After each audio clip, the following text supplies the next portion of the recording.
Um, this is his debut novel. The scatter here is too great. And before we talk about anything else, I want to talk about the title, which is very intriguing and kind of excellent in its way. Bilal, when I saw the title, I had a bunch of thoughts, and I'm going to now give them to you. One, the scatter here is too great. Too great जो है इसमें. Um, it resonates at many levels. One, the two is a kind of, the emphasis on two is the use of the word two as an intensifier of something is a very desi thing. We say this is too good, this is too much, this is too great. It has that cadence of spoken language, and at another level, it also might mean exactly that it is too great, that it is too much, or that it is too good.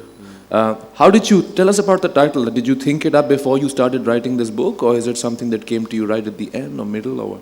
Yeah, no, actually, the title that I gave the book was very boring. It was called Things and Reasons. Really? Yeah. And my publisher, he said, they looked at it, they said, nobody's going to buy a book called Things and Reasons, right? I mean, think about it. Will you buy a book? I said, yeah, I think I will. So, but then, they said, no, right? So then, the first section was called The Scatter Here is Too Great. And I said, look, actually, thematically speaking, that is that can work. Does that work?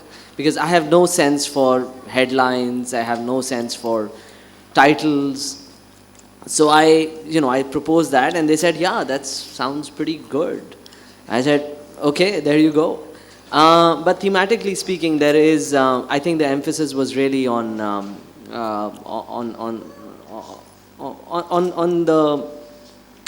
trying to make sense of this reality.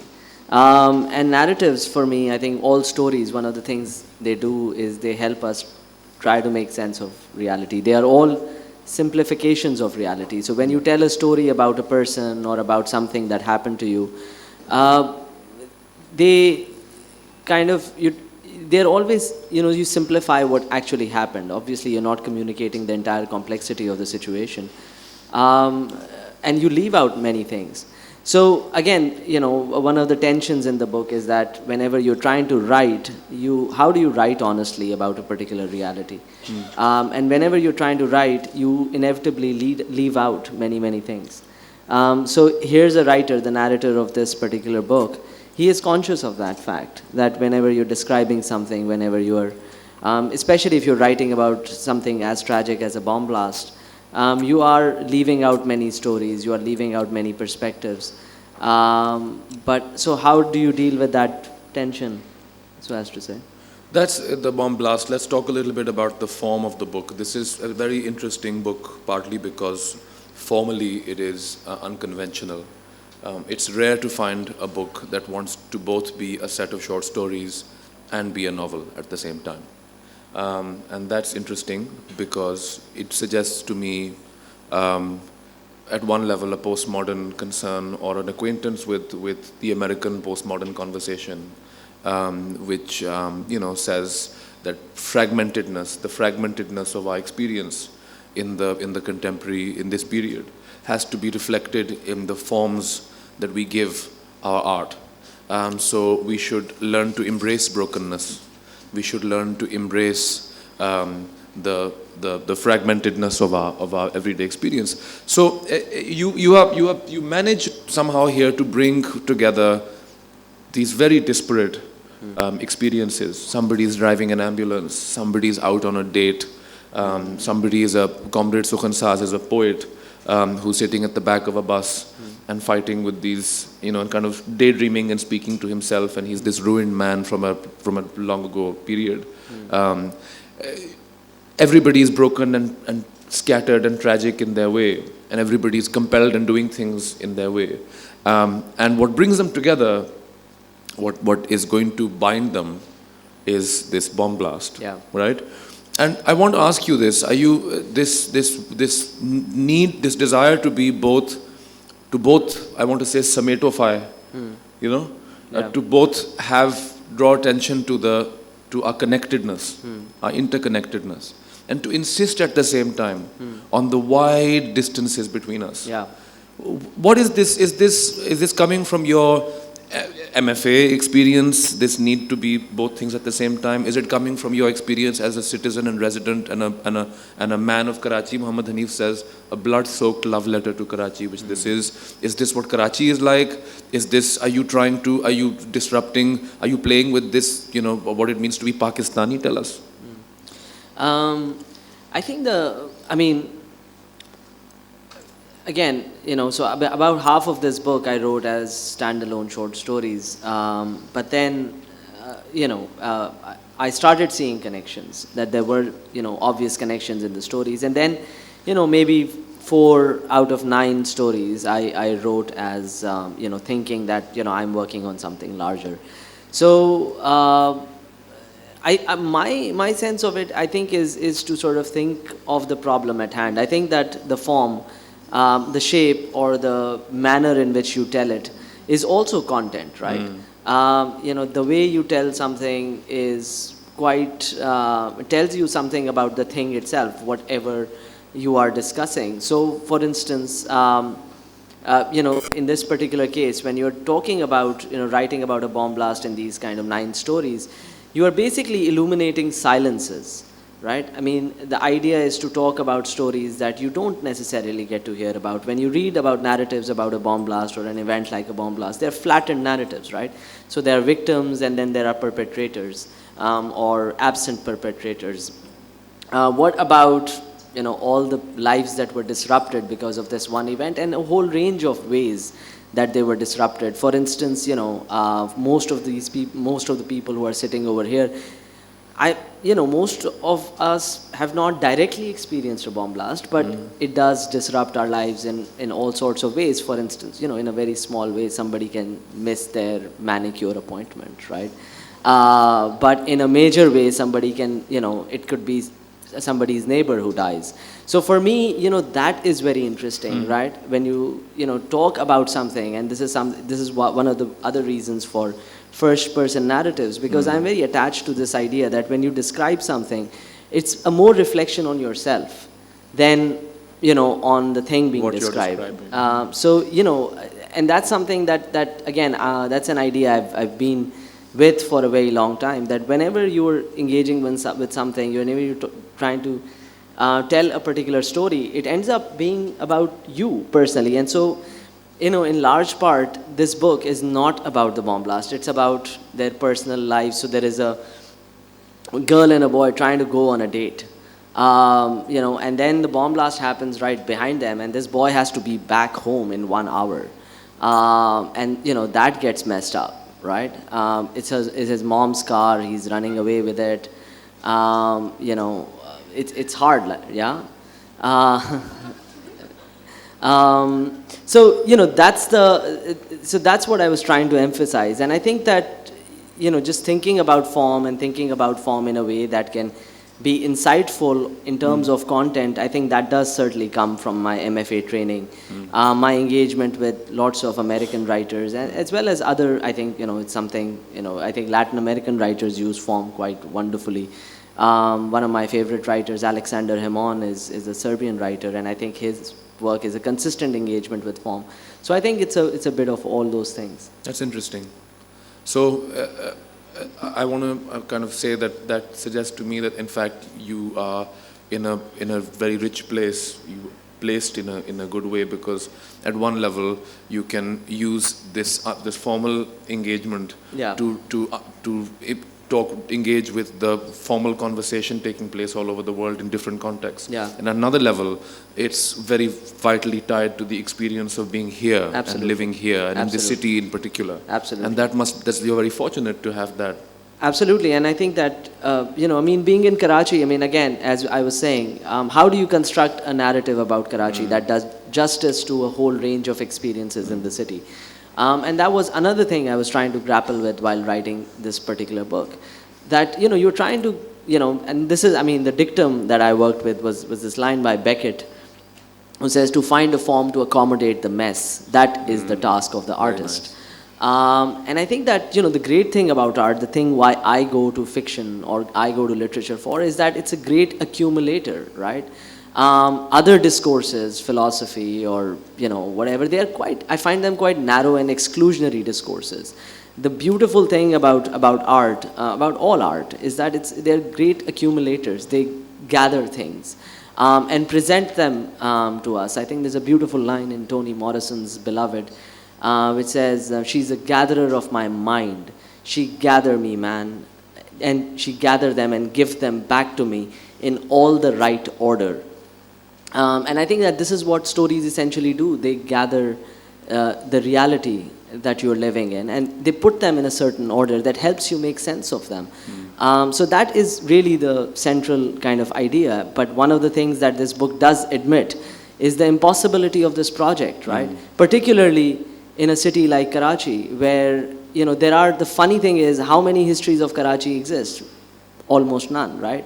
How many good histories, like if I ask you what was Karachi like in the 1960s or the 70s or the 80s, there are no narratives, right? No stories. I mean, you can find them in memoirs, you can find them but as a history of Karachi, if I'm looking for, one volume history of Karachi, where the city was, where it is now, how did we get to this point, how do you explain a whole range of things, what are these buildings that we kind of passed through?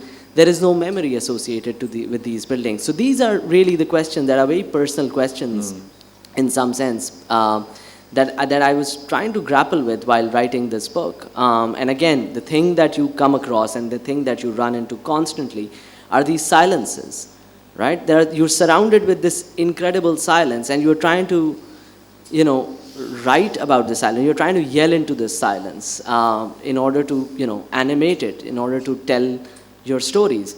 But it's a long sort of project, and this is with the note that the book also ends on, that we need to tell these stories, because if we don't tell these stories, the stories are going to be lost.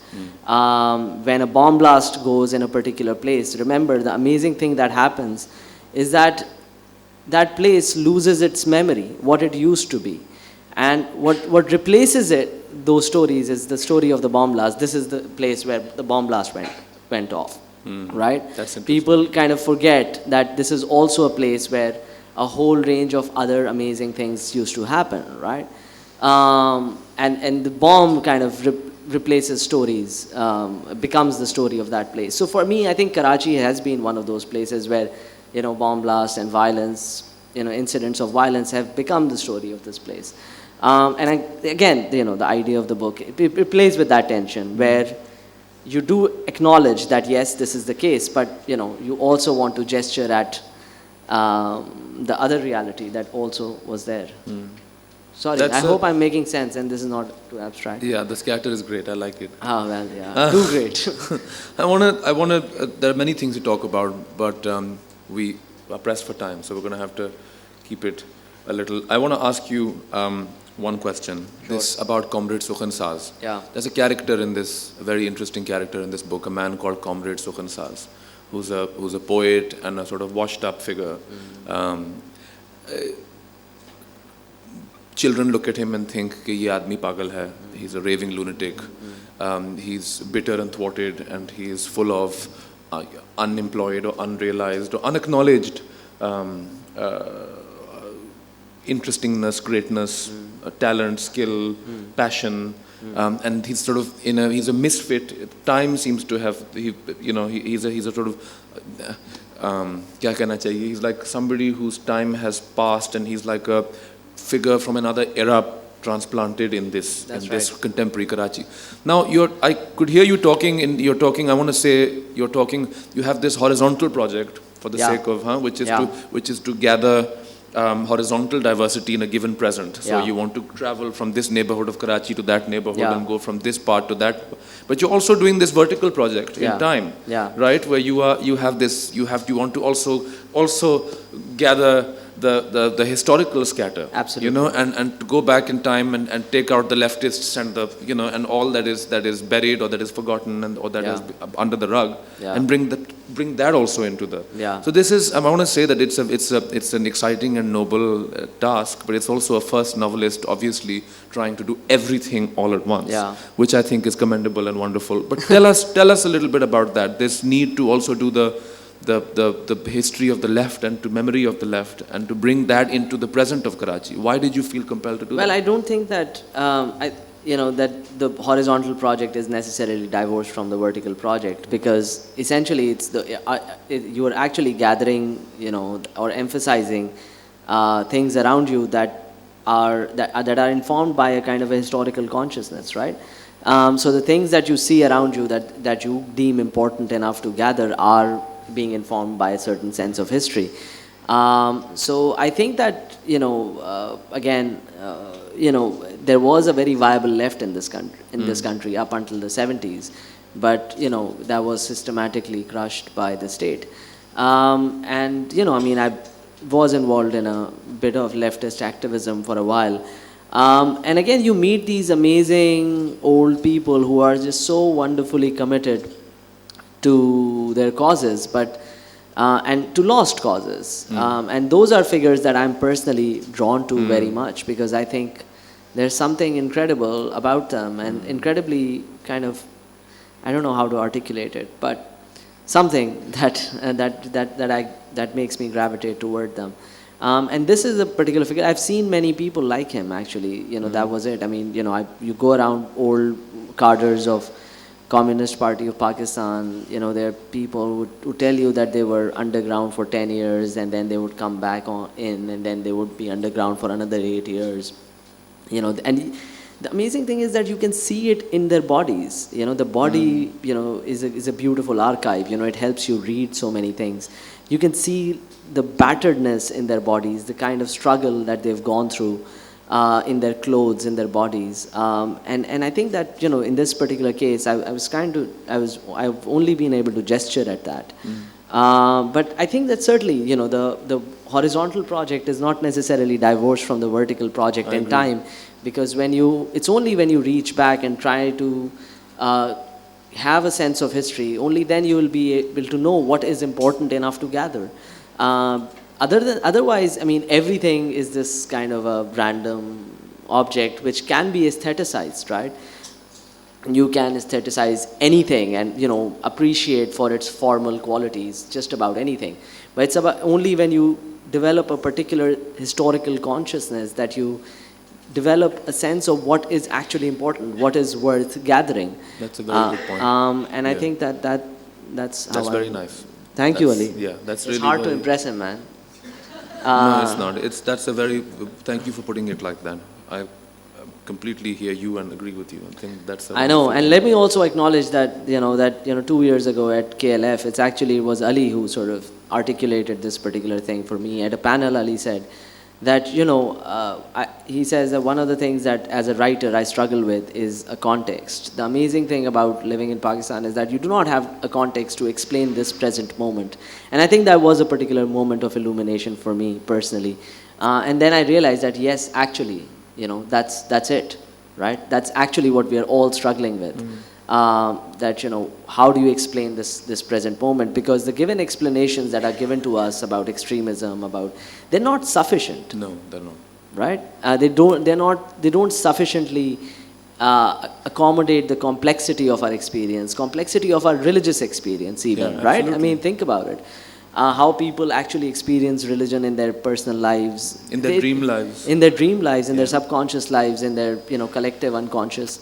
The given explanations of religion are not, especially in the dominant discourses, are not enough to really accommodate those experiences. So again, that too is a scatter that needs to be gathered. I'm sure you will gather it in due course, Bilal. I have one last question, and then Bilal will do a little reading, and then we should open it up to the audience for questions. I think, sorry, how much time do we have, man? 5 more minutes, yo. But didn't we start 5 minutes late? Yeah. Give us 10, 15 minutes, please.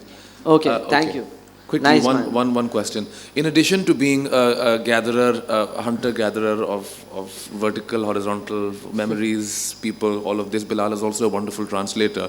And what is rare for a writer of English from Pakistan is that Bilal is coming from a place, Bilal is able to inhabit both Urdu and English. Not just speaking those languages, but inhabiting their literatures and their literary traditions and their memories and cultures.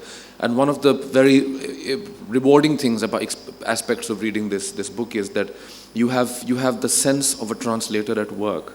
And I want to say this partly because at one level this book reminds me of J.D. Salinger. It reminds me of Catcher in the Rye and Salinger's 9 stories, where they're all written in the first person. And there is this, they mimic the cadences of speech, of how people speak and how they think about themselves, how they tell their own stories with their particular hiccups and their hang-ups and the things they emphasize about themselves and their accents and their inflections. But at another level, Bilal is not just telling you, Bilal is also sort of communicating from Urdu into English, I feel, in many places here. So there's a double project. At one level, you have to inflect the writing with the consciousness, highly individual, lopsided, weird consciousness of every individual character. At another level, you are also trying to communicate something of their linguistic specialness.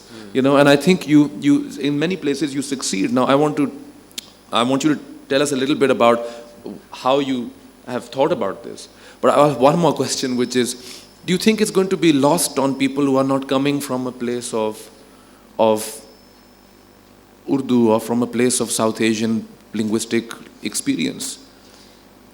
Yeah, I mean, so very briefly, I think that the only thing that I'm like really thinking about while writing, I think voice is very important to me. When I'm, I try to get my narrative voice right. And when I do, that really helps me kind of, get the entire character, right? That really, embodies the consciousness of the character for me. So I'm just focusing on the narrative voice while I'm writing.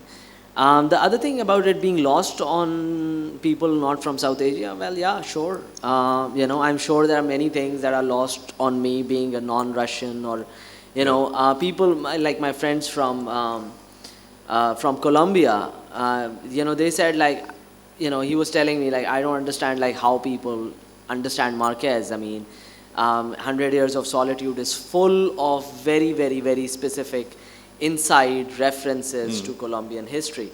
So, yeah, I mean, I think that's part of reading, and I think everybody experiences the thing in their own way. Yeah. Great, thank you. Do you want to read a little from the book? I think we'll barely have time for question answers. Then I think we should just move on to question answers.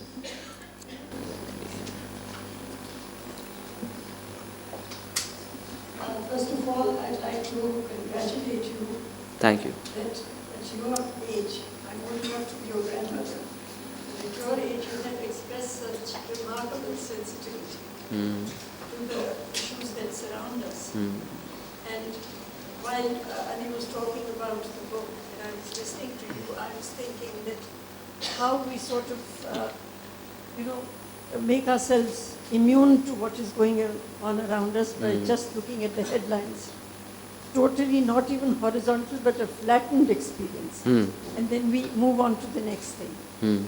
And we tend to ignore that and carry on with our lives, which is a terrible thing to do. Because as you said, one single incident, it involves hundreds of people. Yeah. It impacts the lives of hundreds, and as you very rightly put it, then it wipes out their history. Yeah. So thinking of Karachi as it used to be, because I grew up in this city, and at times I just hold my head and I think of times that I've lived in, the good times, and it seems like another country, another life. Yeah. And now, at this age, instead of fighting it, I'm just swallowing it and carrying on. Yeah. So I think in order to find out about the history of the people and the place and the localities, sometimes driving by Pakistan quarters where people originally landed when they migrated, and some of them are still living there. Go and talk to the people of my generation and the next generation before we are lost. Because I feel I didn't talk to my father enough. He was the one who migrated with us as infants. So I think we should record these memories, and people like writers and artists and creative people use that. No, thank you. You've That's a done a very wonderful urgent job. project. Thank you. That's a very, very urgent project. Thank you. Any questions? Any more questions? Oh, Can you hear me? I'm a teacher and I'm teaching at a university in Islamabad, and it was a wonderful experience listening to your talk, because when we are reading a book, the content is of course important, but Arundhati Roy once said that it's the story, the essence of the story holds in the fact that how it is being narrated, not the story itself. And you are also, of course, talking about the form rather than the content, because to me it seems as if you are intrigued by the form and the content. Yeah. But why do you have this, compulsion to talk about the form and, talk it, about it to the people rather than the content? Yeah, I mean, I think that, thank you for that question, because it raises a really important, because I think there is an obsession in our part of the world where, and I think a certain nervousness in engaging with form. Because I think that people just want like a straight out narrative about, what happened. Just tell us what happened in like simple language, right? That's what people tell you.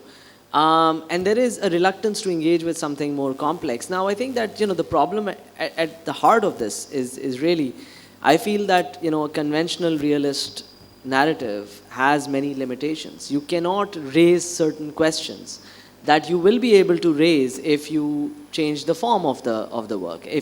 If you try to raise a particular question through a particular, just by the way you write it. Now that's harder, right? It's not easy for everybody to engage with that. It's not a straightforward enterprise. But I think, one should do the best that one can, and one should try to,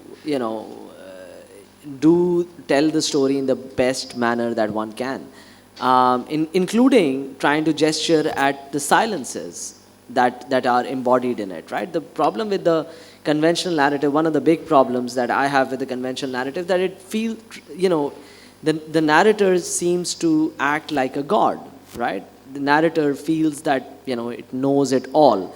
And that's how it's posturing. And I think that my, narrator is actually, gravely aware of the fact that he knows nothing except for like these small fragments. So he's trying to be honest to his experience of these fragments, while at the same time, also he realizes that we do need larger stories. There is no way that we can escape that fact. So how do you construct large stories using these small fragments?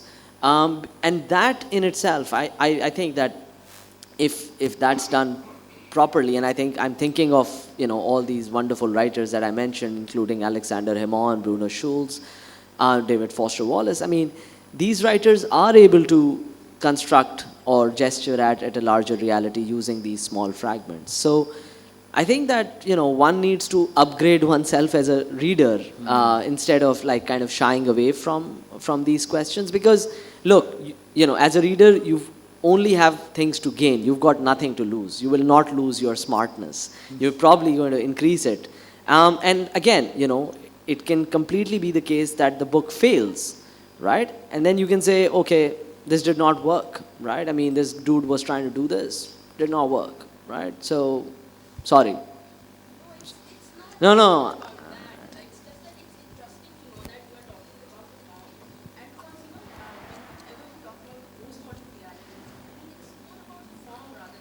No, yeah, but that's fair. And I think that I'm not solely concerned about the form. I'm concerned about the form as content, right? How does it inform the content itself?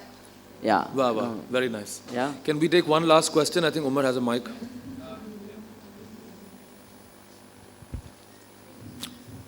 So, Bilal, as so much of your work is concerned with voice and character, I was wondering if you could just talk about how including sort of a subjective writer, narrator, if engaging with the characters who tell their story in their voice, and then having the voice of the writer, how that changed your process. Yeah, that's a hard question, Umar. I think that I don't think it necessarily changed the process. I think the process was pretty much that, I was trying to get at a particular voice that embodied a certain character. Because I think the amazing thing about voice for me is that once you can hear a person, in your ear telling you his or her story, that story is also telling you, the amazing thing about, so in a number of ways, it's telling you what's important for this character, what is not important for this character, and the implied audience, right? So if it's a boy like saying shit, in the story, he's actually, there is a implied audience because he's probably telling this story to his friends, right? He cannot maybe speak in the same way in front of his parents, right? So he's telling the manner of communicating, and we go back to the question of form there, manner of communicating also communicates the audience so I mean, it's very interesting for me to like think about these questions. So when a boy is telling a particular story, he's hiding certain things, he's glossing over certain facts.